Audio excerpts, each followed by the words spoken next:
Friends, मेरे channel पे आपका स्वागत है। फ्रेंड्स, जैसा कि हम लोगों ने लास्ट जब अपनी बात की थी, तो तब मैंने अपने यूपीपीसीएस के मेंस का एनालिसिस किया था कि उसमें मैंने क्या क्या चीज़ें की थी, वो सारी चीज़ें अपने चैनल पे डाली थी।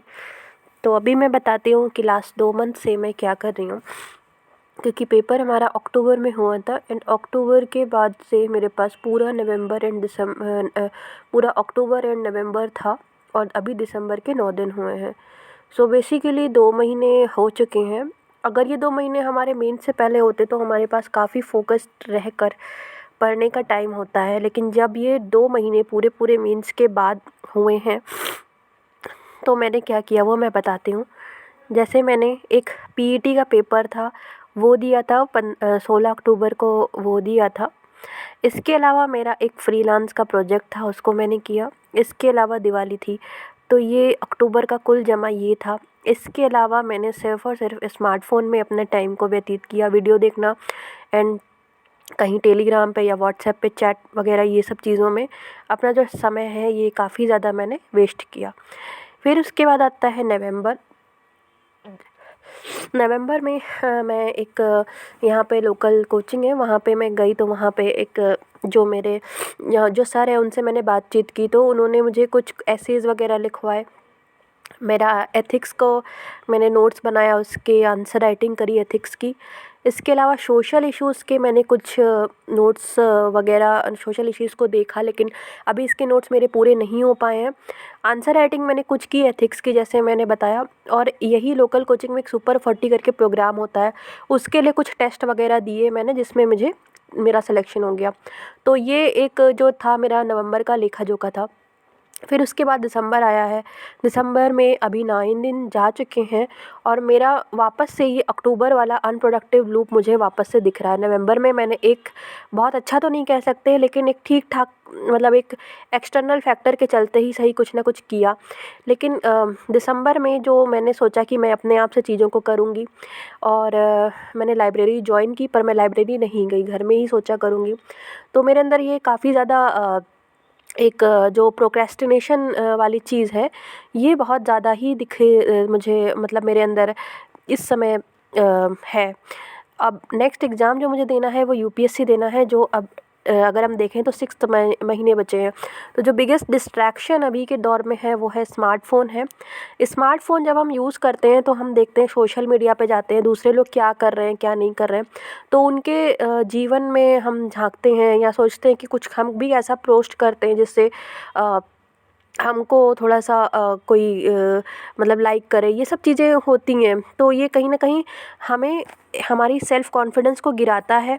और देखिए, यही 2 महीने अगर मेरे मेंस के पहले मुझे मिले होते तो मैं उसको कितना बढ़िया से यूटिलाइज़ कर ली होती। तो क्योंकि अभी कोई एग्ज़ाम सर पे नहीं है, तो ये एक चीज़ मुझे लगता है कि एक ख़तरनाक स्थिति होती है जब एग्ज़ाम नहीं होता है, क्योंकि एग्ज़ाम जब दूर होता है, जैसे अभी पता है कि हमें जो यूपीएससी देना है वो 6 महीने दूर है, तो उस हिसाब से काफ़ी सारी चीज़ें डिले हो रही हैं। जैसे कि अभी मुझे ऑप्शनल कर लेना चाहिए था, सीसैट के लिए मुझे पढ़ना चाहिए था, सोशल इश्यूज़ पूरे हो जाने चाहिए, गवर्नेंस भी इस महीने पूरा होना चाहिए।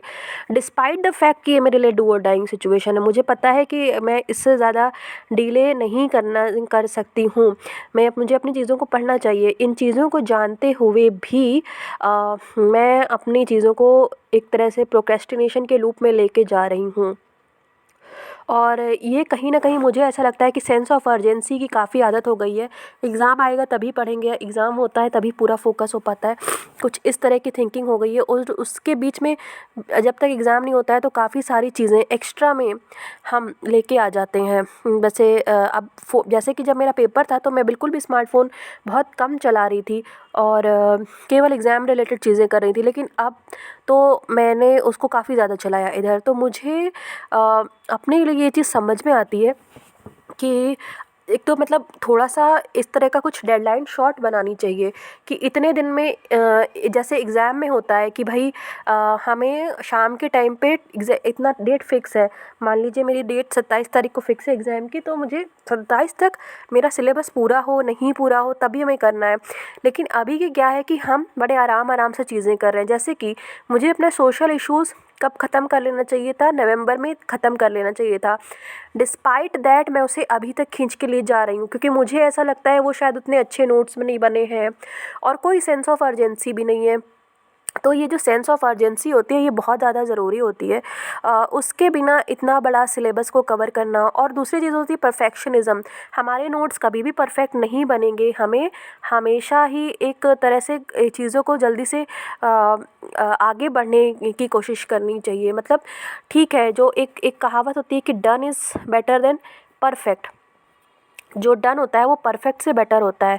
तो शायद मुझे लगता है कि मुझे ऐसा करना चाहिए कि एक डेडलाइन बनानी चाहिए और उस डेडलाइन में किसी भी तरह उस काम को करना चाहिए, बिल्कुल वैसी जैसे एग्ज़ाम लाइक सिचुएशन होती है कि 27 को पेपर है तो 27 को होना ही होना है, उसके बाद दूसरा पेपर लगा है, वहाँ तक आपका प्रिपेयर है तो ठीक है, नहीं तो यू आर डन। सो मेरे लिए मैंने सोचा है कि अब जो आगे का रास्ता होगा वो वैसा ही मैं निकाल के लाऊंगी कि मुझे इस तरह से चीज़ों को लेके जाना है और मैं जो कुछ भी करूँगी यहाँ पे अपडेट देती रहूँगी, क्योंकि कहीं न कहीं और जाके सोशल मीडिया पे टाइम वेस्ट करने से बेटर है ईशा ये अगर मैं ये वीडियो बना लेती हूँ और यहाँ पे शेयर करती हूँ तो थोड़ा बहुत मेरी अकाउंटेबिलिटी भी बनी रहती है। और भले ही मेरे चैनल को कोई देखे या नहीं देखे वो बात की बात है, बट स्टिल मेरे खुद के लिए ये अकाउंटेबिलिटी मैकेनिज़्म बन जाता है। Thank you.